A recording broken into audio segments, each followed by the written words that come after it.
Hi, this is Hutch Brown. You're listening to Dynasty Hot Seat.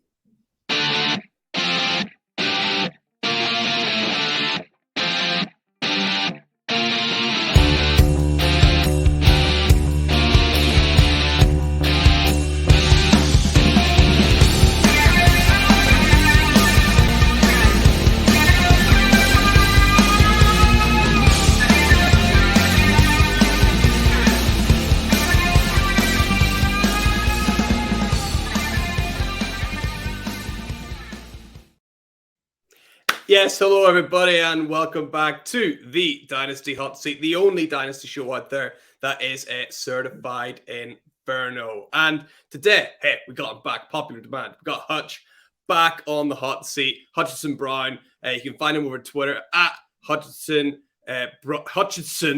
B _FF. I got that right, have I? Got it. Yeah, you got it. You got it. Absolutely nailed it. Yeah, so of course you do loads of stuff, Hutch. I'm going to let you kind of chat about what kind of things you're up to. Where can people find you? Thank you, man. Yeah, you can follow me on Twitter at HutchinsonB_FF over there. And I work with DLF, otherwise known as Dynasty League Football. I'm a writer for them, also working on a potential YouTube thing with them. So keep an eye out for that. I make YouTube videos for the football guys and their YouTube channel. I'm also host of Hutchinson Brown's Fantasy Football Perspective. It's my very own podcast that I host. And this offseason is going to be a big one for me. I'm working on a Patreon and a lot of different types of content we put on there, potential dynasty rankings, maybe a bonus podcast episode here or there. It'll be a very, very interesting thing. So I've been working on that for a while now. And it's like the thing I'm really most excited about for this offseason is releasing that Patreon. It'll be really, really fun. But you can find pretty much all of that from my Twitter. And I'm always open for DMs or any questions you got for me. Just tag me or DM me at HutchinsonB_FF. Absolutely perfect. Yeah, mate, you're a very, very busy man, of course, getting lots of things, working for the powerhouses of the fantasy football industry already. So that is great. And as I said, thanks for coming along, and thanks everyone for listening. In high school from like 7:30 to 2:30. Yeah, man, you're a man of many talents, right? So if you're appreciating Hutch joining us here, taking time out of his busy schedule, make sure you're hitting that subscribe button, hit that like button as well. Absolutely. And all of that good stuff. And we're going to get right into it now. You got some hints and tips for us at the start, and then we're going to do a 2023 rookie mock draft tour. So how many hints and tips you got for us, Hutch? And then we'll get into the draft. Yeah, so one of the things I really wanted to shout out for Dynasty Fantasy Football, when I want to talk about specifically about trading, when you're looking to trade with another manager, and let's say you receive an offer from it, like out of nowhere, you receive an offer, right? Or not even out of nowhere. Like if you're discussing, you receive an offer and you're like, I think I want to take that. Always try to get more, because if a manager is willing to offer you something, you might be able to negotiate more. Now, there's obviously there's some offers where it's like, oh crap, I can't let this go. This has to be clicked accepted right now. There are some very rare times where that offer is thrown out there, but most of the time it's somewhere where like it's a reasonable offer. It's one you want to take. Always ask for more, because you can always try to squeeze out more. Maybe an extra third-round pick that you could take a rookie on, or an extra second-round pick, or an extra bench piece with some upside. You can always try to ask for more, even if you want to take it. And if it doesn't work, just go back to the original offer that you had, and boom, it works out, right? So I would say when you're trading in Dynasty, you always want to ask for more from your Dynasty Fantasy Football, from your league mates. That is one big thing I wanted to talk about. Yeah, I think that's a really good tip. I mean, we've had a lot of people on here like, oh well, you want to be like nice to your teammates and like have a fair deal. Like, I'm not about that, man. That is fair though, because I'm here to win, bro. Yeah, absolutely. But here's the thing about that: if you do send someone like a low ball offers, and it's funny though, because people in my fantasy leagues often call me a horrible trader, because I am. I'm trying to win every trade. And if you experience trading in Dynasty, you might know. But if you send too much of a low ball offer, you could ruin the entire conversation with the other manager, because they just laugh at you and they're like, this is stupid. I don't want to trade with you if you're offering me this. You can't lowball somebody too much when you offer a trade. So there's a healthy balance between those two worlds. Yeah, but I like what you're saying, trying to get just that little bit, because that third round pick can turn out into anything. So yeah, I like that as a tip. Just get what you can. So yeah, great first tip. You got any other tips for us then, Hutch? In Dynasty, you always want to be, for me, I want to always be looking for players. Specifically, I always love Oh man, I want to hold. No, sorry. Let me rephrase that. I want to when I'm in Dynasty and I have a player. I Mhm. always want to evaluate their risk, like their risk right now. Like I want to Yeah. specifically shout out right now. I want to shout out Khalil Herbert, who Hmm. recently David Montgomery just left, and he's someone that I want to sell in Dynasty because when you have a player in Dynasty whose price is so close to just collapsing, like, because Khalil Herbert, if a running back is signed to that team, like if Tony Pollard's brought in, if Miles Sanders is brought in, like if someone Yeah. like that is brought in, or if they draft somebody like Jahmyr Gibbs in the draft, Khalil Herbert's dead. He's done for. And his dynasty value is going to plummet. If you have a player like that in your dynasty team, my choice is always going to be to want to sell that player for as much as you can get. Obviously, Khalil Herbert does have some upside, and you obviously have to balance that out because if there's a realistic, like a very realistic chance that this player like hits a massive amount of upside, that's big. But usually, Yeah. if you're selling a player where their cost is like just so close to going down, they're nearly towards their ceiling. Like Yeah. you, when you're selling that player, you're selling them close to their ceiling. So I want to be selling players with too much risk. That's what I Yeah, want I to think Khalil Herbert's a really good example, or a guy where what I might do with Khalil Herbert, let's say I've got 4 shares of Khalil Herbert, I might look to like sell 3 of them and then just keep one like just do. in Yes, case, right? Because just there in is that case. kind Yeah. of chance. But yeah, I'm looking to sell that guy because I mean, if he ends up being, the starting running back next year, his value isn't going to appreciate as much as it will depreciate if he doesn't, if that makes any sense. Yes, So that's yeah. I love how you said that. Yes. Yeah. Yeah, Exactly. so I think that's a great tip. Look to get off these guys while the value is at its peak. Absolutely love that, mate. And then any more hints and tips for us? Or are we gonna get stuck into our mock draft? No, let's go and let's go into the mock. Let's do it. Right. So let's pull up our mock draft screen here. We got all our 2023 rookies. We're going to go for 2 rounds. It is super flex, and we're just going to get started. You're going to make every single pick here. We got 12 teams in our super flex league. Me. We're going to start Every off with the single pick. 1-1. Every single person has picked the same person at Well, I mean, of 1-1. course, because it's so Yeah, obvious. I mean, right. and sorry, did you mention one QB or two QB? Sorry. Super flex. So yeah, Okay, two gotcha. Yeah, QB yeah. super flex. Yeah. Sorry, I didn't hear you for a second. But yeah, super No, flex. you're okay. Cool, cool. So you Uh, picking in Bijan at oh, pick sorry. one Yeah, then? yeah. Bijan. Sorry, I didn't know you started the Yeah. draft. But yeah, Bijan's the Yeah. clear 101. When you talk about difference maker, Bijan just fits that role. And I feel like he's one of the only guys in this class, like for fantasy wise. Obviously, there's other positions that are difference makers in this class. But when Yeah. you talk about difference makers for fantasy, I feel like there's only one guy that truly stands out as you can label, like for that label, and that's Bijan Robinson. He's going to be, he's just going to be he's going to be amazing. So Bijan is definitely the 101. And if you're Yeah. picking anyone else beside him, you're wrong. If you want to I pick think somebody yeah. else, you got to trade out of that pick. Like Bijan if is you're so looking, interesting as well, right? Because if if you're a team that is really really bad, like obviously taking a running back at 101 is usually like not a great idea, but yeah, Bijan seems to be that good that it's still worth taking him there. Absolutely, yeah. I mean, you always want to look in dynasty in a 3-year window. Like when you're looking at dynasty leagues, look in your team in a 3-year window. What can you do within the next 3 years? And usually, obviously, with running backs, like 3 years is most of their career. Like they Yeah. run, especially with the way Bijan's going to be used. He's going to be used as a workhorse back in the NFL. Like he's just Yeah. built for that skill set.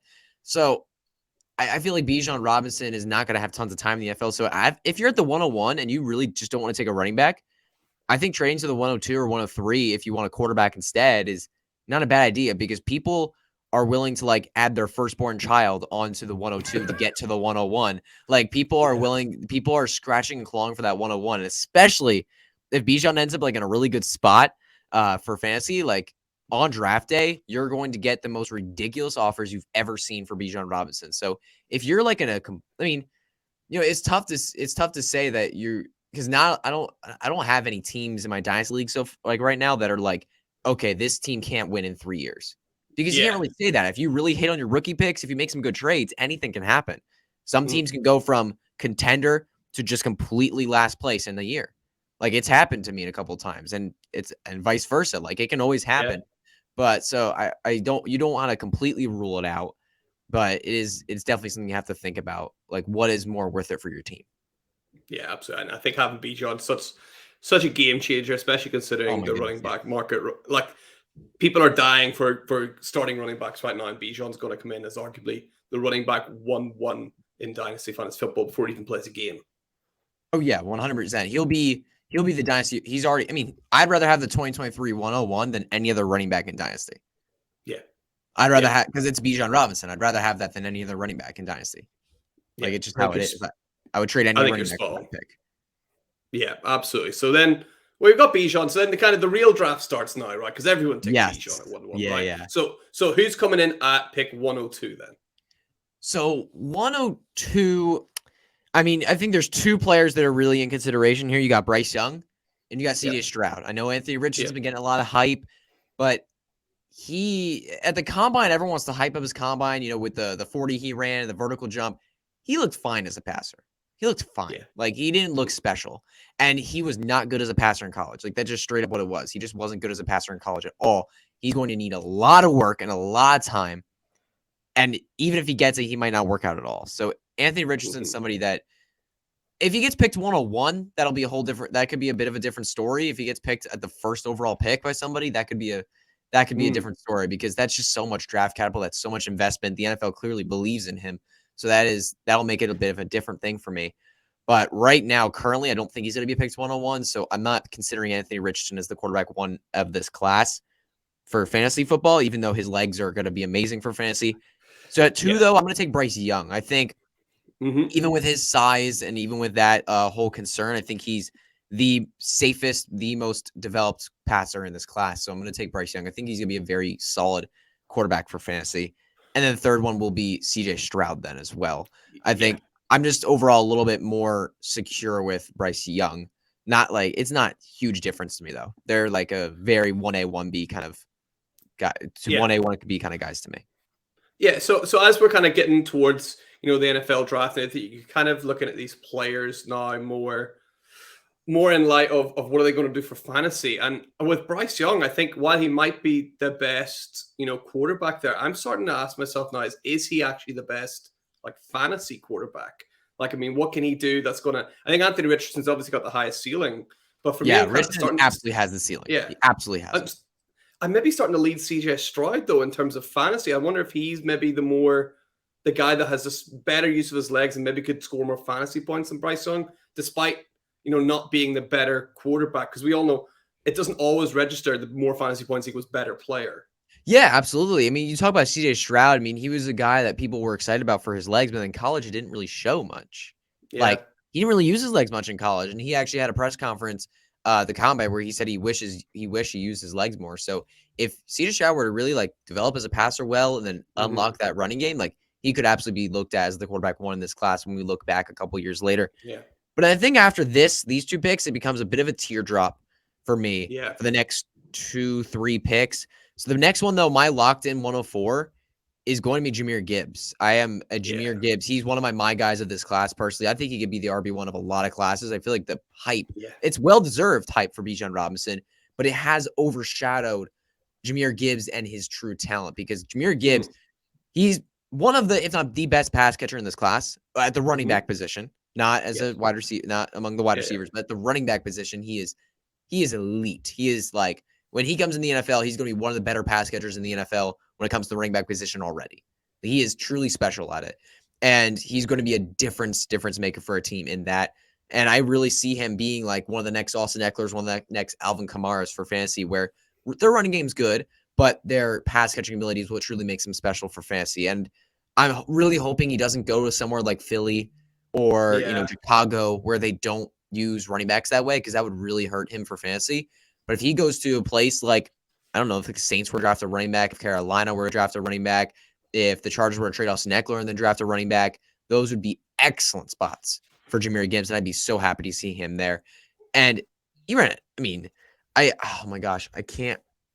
I'm blanking on the time. Actually, I'm sorry, but I believe he ran it was like a 4.45 40. yeah, Like very impressively fast for his size. Very yeah. impressively fast. So I'll take Jahmyr Gibbs 104. And then looking at the 105, I think at the combine, even though he did not run his 40, Jackson Smith-Ajigba established himself as the wide receiver one of this class. So everyone was very concerned Great. about his athleticism. Like that was a big concern coming in the combine with him, and he didn't run his 40. And when we saw that, when we saw him say, I'm not going to run my 40, people were getting pretty concerned, pretty worried. But the 3-cone drill, he did excellent. The short shuffle, excellent times on that. And he showed clear athleticism, and he showed to be the clear wide receiver one of this class. So Jack Smith-Njigba, absolutely the pick there. And then at 106, this is interesting. You could go a couple different ways here. I'm personally a Jordan Addison fan over Quentin Johnson. But I'm actually not going to take Addison here. I'm going to take a quarterback that I was talking a little bit trash on, but I'm going to take Anthony Richardson here at 106. I think this is the spot where in a super flex league, I think it's worth it to take that risk. You have all these top 5 guys. These guys are locked in as the top 5 picks for me. And then Anthony Richardson is the next guy up. I feel like his upside is, I mean, you were mentioning earlier, his upside is unmatched. You know where I love Anthony Richardson going? I think the Seattle Seahawks have got pick 8. That'd be great. Sit behind Geno Smith for a year. I think that's the perfect spot for him. Yeah, I would also love Detroit as well. Sit behind Jared Goff. You got Amon-Ra St. Brown. You got Jameson Williams in that offense. Like, we don't know if DeAndre Swift's going to still be on that team. I think there's a chance he gets traded this offseason. You also got David Montgomery. Like, you got a pretty good offense there. So I think that would be a good spot as well. But I love both those. Yeah. But the Panthers, there's been so many rumors that the Panthers really liked Anthony Richardson and wanted to take him 101. And that's concerning because they just traded for the number 1 overall pick like recently. Yeah. I would not love that though, because he would have to start right away. Because I don't like that. Yeah. There's nobody there right now. And Anthony Richardson's not in a place where he should start right away. So I think that Panthers would not be great, but I love those. I love that one you shouted out in Seattle. And then I love Detroit as well. Then Team 7, I kind of mentioned him. I'll take Jordan Addison as the next pick up. I think he's definitely the next wide receiver in this class that I like. And then at 8, I think I'm looking at a couple different names here.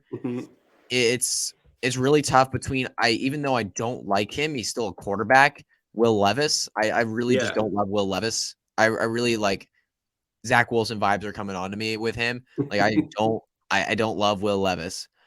So I will take Quentin Johnson here. I feel like Quentin Johnson, the tough thing is with him, I feel like at this pick, he's a decent pick here. But I think like he's really big and physical. He's supposed to be. But sometimes when you watch him play, because I've been watching film on a lot of these top guys, it seems like sometimes he like doesn't use the physicality he has.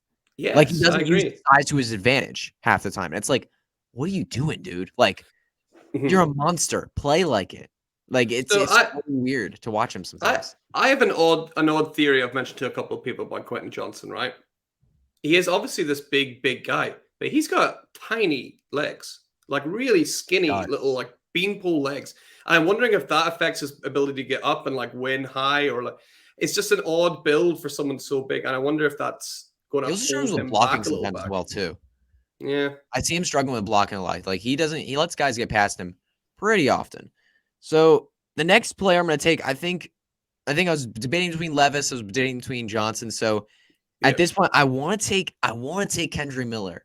I love Kendre Miller, man. He is truly a guy that I really love in this class. He's someone that I'm very, very excited for.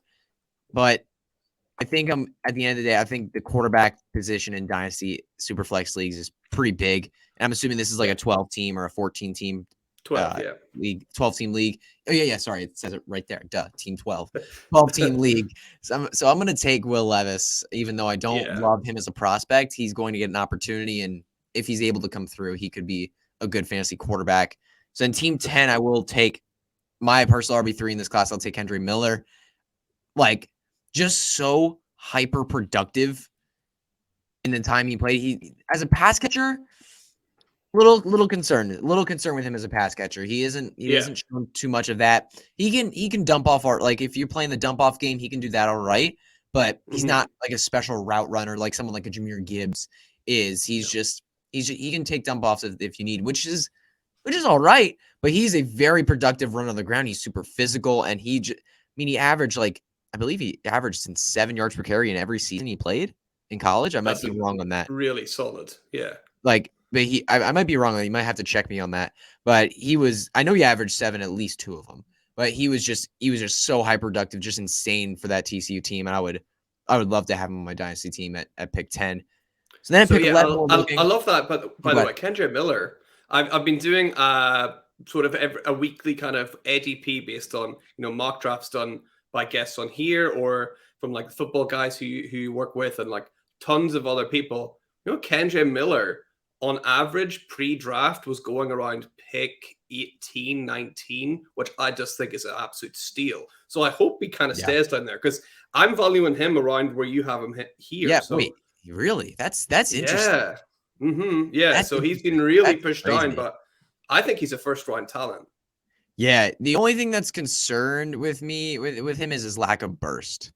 He has a bit of a lack of Yeah. explosiveness to me. That's the only thing I notice in him, but Mhm. otherwise, there's not much wrong with Kendra Miller. I really like him a Yeah. lot. So Agreed. then, and I love this area of the draft is so tough because obviously running back in Dynasty not the most valuable position, but in this class, running back is the clear deepest position. It's not close.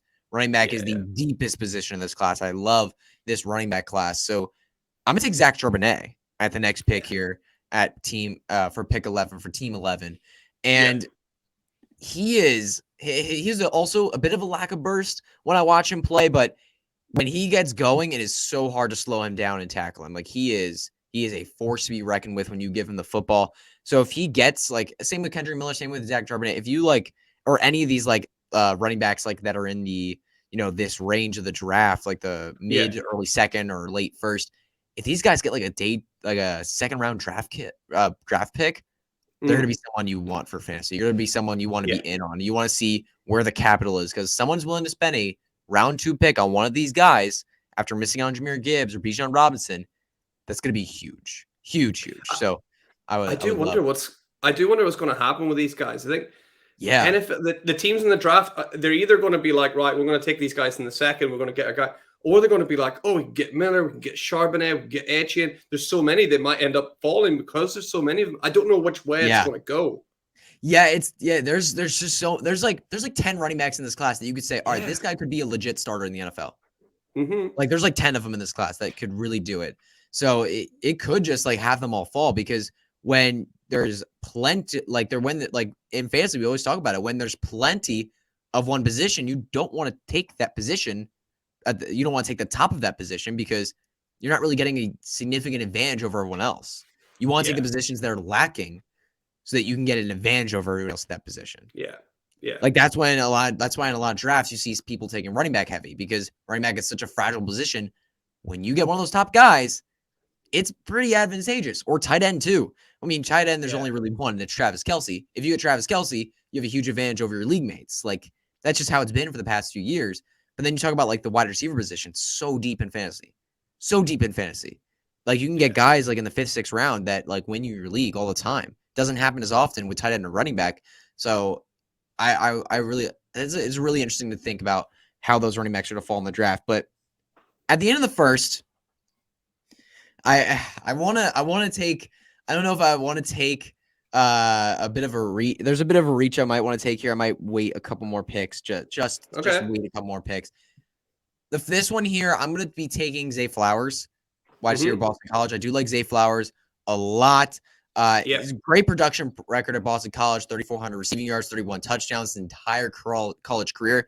Really broke out at age 20, another indicator, like early breakout age, like another indicator of wide receiver success. And he is one of the smaller receivers in this draft, so that's going to be tougher for him in the NFL.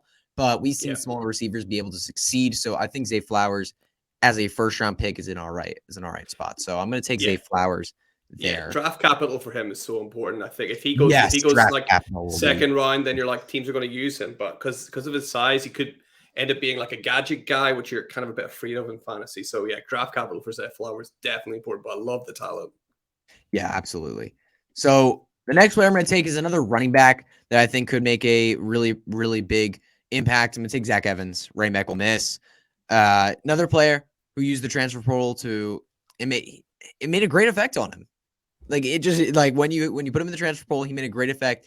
Over 1,000 scrimmage yards, 6.9 yards per carry in his 3 years of college football. There will be there's definitely some questions about his receiving skills. Like he's not a great receiver. Like watching him play, he just doesn't look amazing catching the football.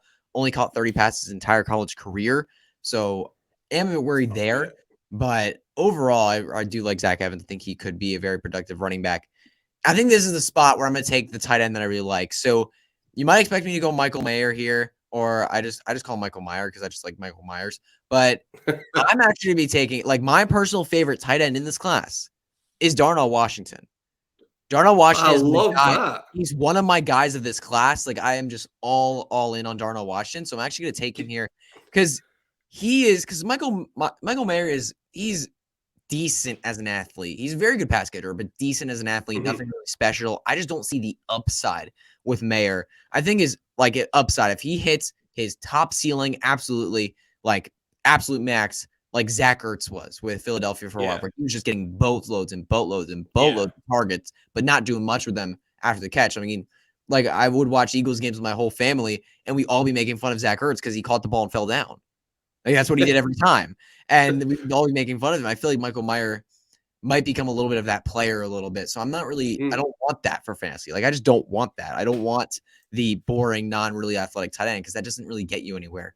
I want to take an upside shot at General Washington, who obviously staying at 6'7", 264 pounds. He's a monster. And when people see that, they might be like, oh, let's put him at blocker. Let's make him block everything. And while that's definitely a big risk with him, there's also so much upside because he looks crazy athletic on the field, like absolutely insanely athletic on the field. It's just not. I like when I see him run, just like imagine getting hit by that guy and what that would do to you. Like, I would break every bone in my body. Yeah, you'd be dead. It's it. It's over. It's over. Your life is dead. I mean, he ran standing 264 pounds, 4.75 40. Yeah, I was going to say, if it wasn't for Anthony Richardson, everyone would be talking about his combine because he had the really quick 40. He had the amazing. Did he have a really amazing shuttle time or something like that? He ran faster than like amazing shuffle time as well, I believe. A lot. And then did you see him moving like the trolley, like just like shoving it back? Michael Mayer like barely moves, and he like comparing to the other two tight ends was the funniest part too, because like it wasn't even close. Like, he just destroyed that thing. And it was then he had the one-handed catch. Yeah, I love it. One-handed catch. Yeah, the thing is, Darnell Washington, the only thing people are a bit worried about is his like just development as a receiver, because he's just more of a pure athlete than a dominant receiver like Michael Mayer is. But if a team really develops him, he could be a truly special player in the NFL. I really do believe that. And at this point in the draft, I want to take that shot. So I'm going to go with Darnell Washington. I think this could be the first year in a long time where there is a chance we might see 3 tight ends go in the first round of the NFL draft. Really? Yeah, it's really that potential is definitely there. I mean, there's some tight end needy teams in the NFL.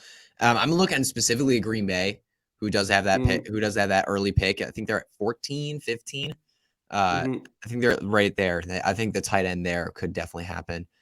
Yeah. So let's go forward here to the next pick.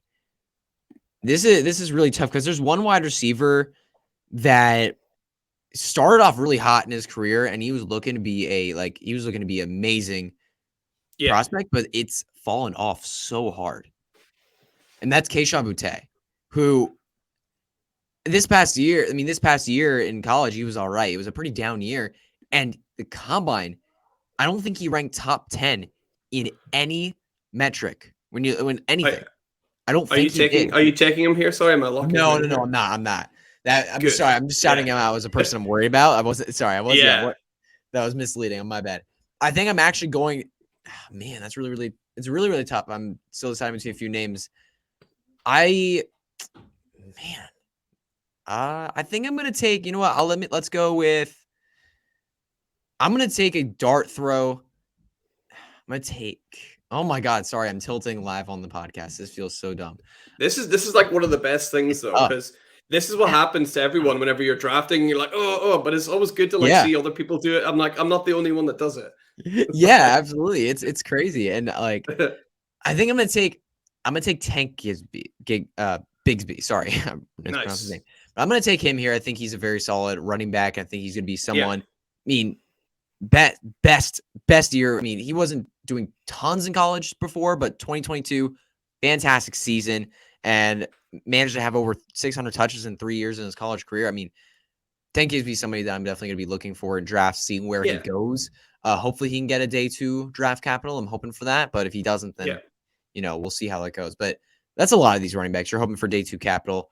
And I'll also take Sean Tucker next. Sean Tucker out of Syracuse. Also think he's somebody that if you give him some draft capital, he's somebody that should be solid because he's pretty productive overall in college. But just needs that draft capital. I think he's going to be that could really help him out. What might really help him as well is like he could hopefully go to a team where like he's not literally the only weapon on that team like he was at college, whereas like that whole offense was Sean Tucker. So that might help him actually being just one of many pieces, not just the only piece.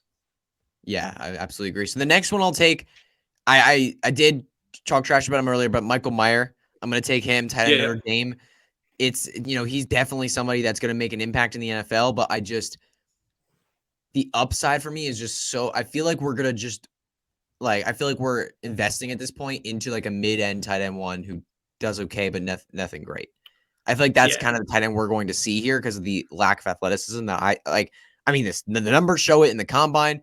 I see it all the time on the field, and most people that I talk to about it agree with me here that the athleticism is a bit of lacking. Is not bit of lacking. That's not grammar.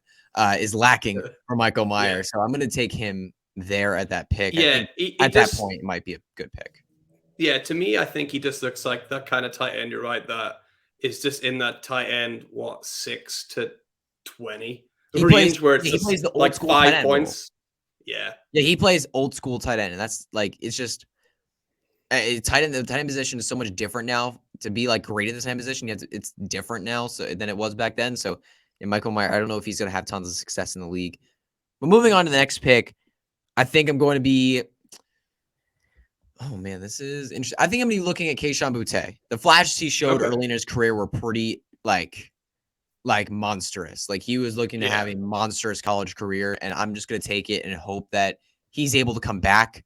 But definitely very nervous about him, and I don't think that he deserves to be picked in the early second round.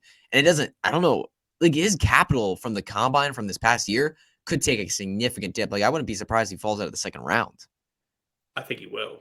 I think his what was his vertical leap? It was the worst in the wide receiver class. It was lower than some offensive linemen. It was really, really poor. I'm gonna look it up right now.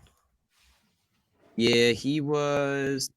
Oh shoot! I looked up his vertical jump and it didn't come up. Just showed me a bunch of articles. It didn't show up the actual measurement. What was it? Yeah, sorry, I'm not seeing anything. Google's not letting me have the clear-cut answer. It's showing me tons of articles about whatever, and I don't like it. Anyway, we're gonna move on to the next pick. But I picked Kayshon Boutte. I think that's definitely interesting there. And then I think, oh man, I think this next one I'm gonna take.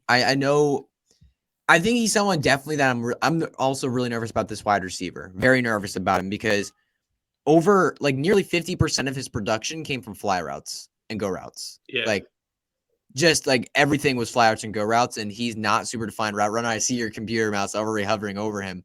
I'll say Jalen Hyatt. Like speed kills in the NFL. It absolutely does.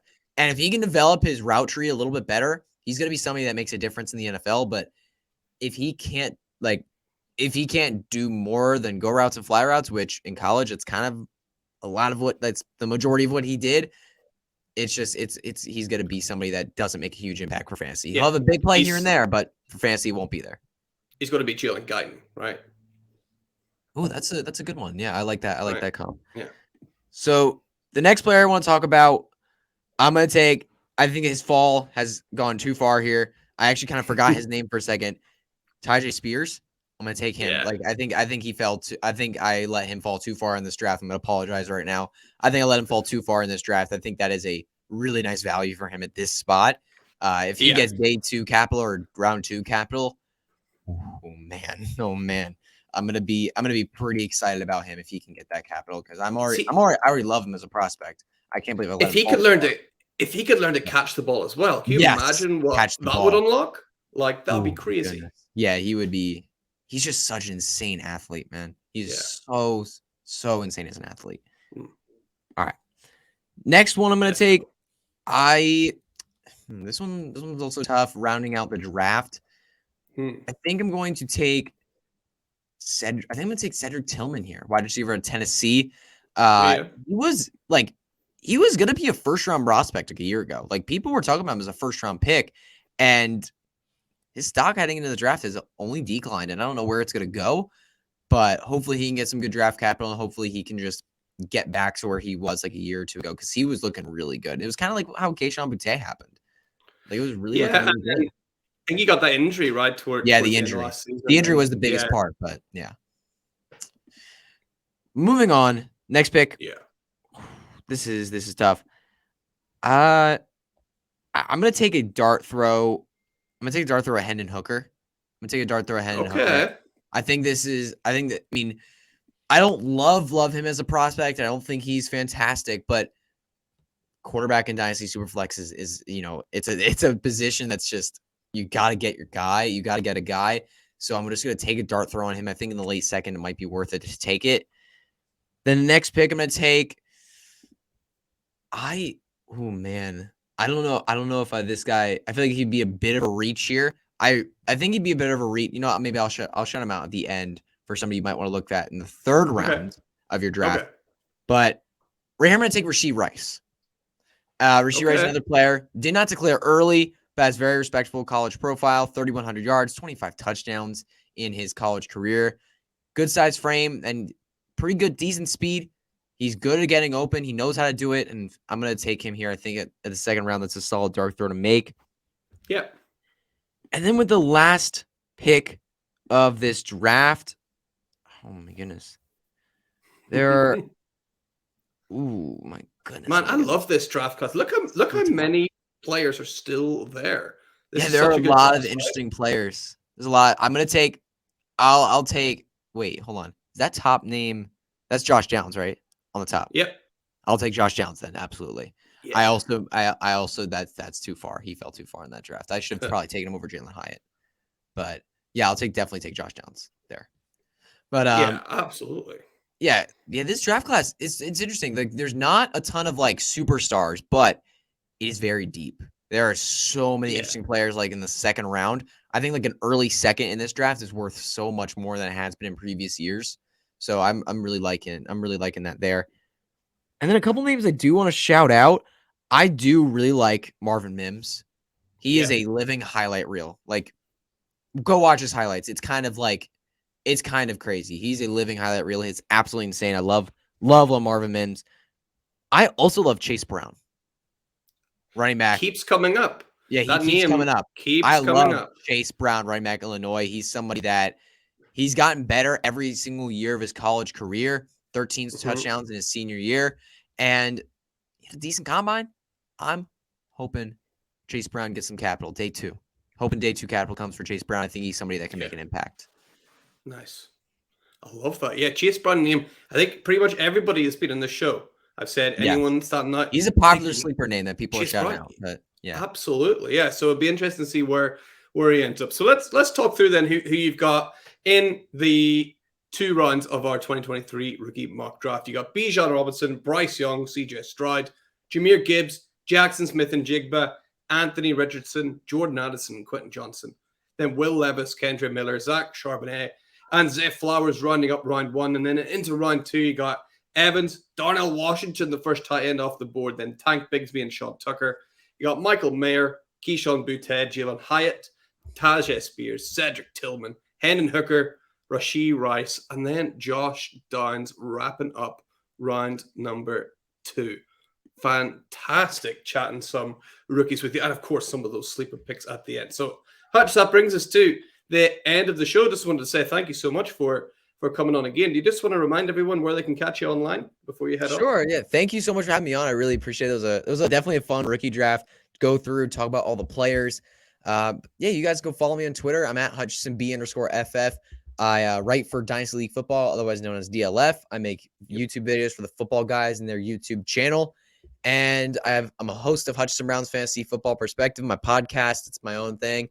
I do anywhere podcasts can be found. And yeah, you can pretty much find all my content there from my Twitter. I'm at HutchinsonB_FF. Always open for DMs, or if you want to tag me in questions, always open to talk football. And working on a Patreon. So hopefully I'm hoping to bring that out by like right after the NFL draft. So within the next couple months, hoping to bring that out, and then I'll be it'll be exciting. There's a lot of different Yeah. content ideas I have for it. It's gonna be fun. Amazing. Yeah, definitely keep your eyes peeled for that. And thanks again for everyone listening and watching. Just one final reminder to hit that subscribe button and that Yes, thumbs up sir. and that. Well, that bit. You hit the bell. I don't care about the bell, really, Hutch. I gotta be honest. You can hit the bell if you want. That's like a little bonus, right? So thanks for tuning in, everybody. And remember, for anything Dynasty you need to know, keep it locked on the Certified Inferno and stay lit. See you later.